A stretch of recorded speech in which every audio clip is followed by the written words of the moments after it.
1 inch முறுக்கு மந்த்ரா கடலை எண்ணெயில நானே பண்ணுது. ஒரு சேலஞ்ச், உங்களால இந்த மாதிரி முறுக்கு செய்ய முடியுமா? மந்த்ரா கடலை எண்ணெயில முறுக்கு செஞ்சு பாருங்க. ஓகே.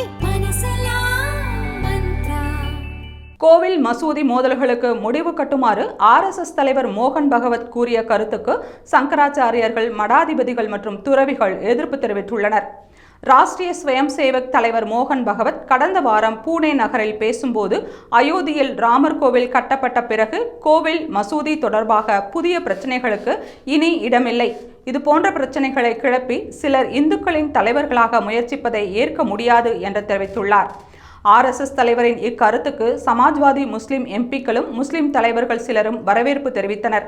அதே சமயம் இந்துக்களின் சில சங்கராச்சாரியர்கள், மடாதிபதிகள் மற்றும் துறவிகள் எதிர்ப்பு தெரிவித்துள்ளனர்.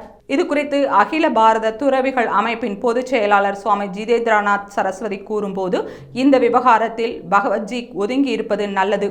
இதுபோன்ற மத விவகாரங்களை மத தலைவர்கள் மட்டுமே எடுக்க முடியும், RSS போன்ற கலாச்சார அமைப்புகள் அல்ல என்றார்.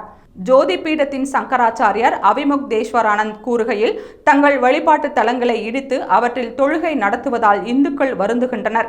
இதுபோல தங்கள் முன்னோர்கள் இவ்வளவு அராஜகம் செய்தனரா என்று முஸ்லிம்களும் வருந்துகின்றனர். இந்நிலையில் அரசியல் சூழலுக்கு ஏற்ப இதுபோன்ற கருத்தை கூறக்கூடாது என்று விமர்சித்துள்ளார். அயோத்தி அகில பாரதிய வியாஸ் சங்கத்தின் சுவாமி பாலக்தாஸ் பேசுகையில், இந்த விவகாரங்களில் RSS தலைவரால் இந்துக்களுக்காக எதுவும் செய்ய முடியவில்லை என்றால் இப்பணியை மற்றவர்கள் செய்வதை ஏன் தடுக்கிறீர்கள் என்று கேள்வி எழுப்பியுள்ளார். மோகன் பகவத் இதற்கான மனோபலத்தை இழந்திருக்கலாம், ஆனால் இந்துக்கள் இன்னும் அதை இழக்கவில்லை என்று கூறினார்.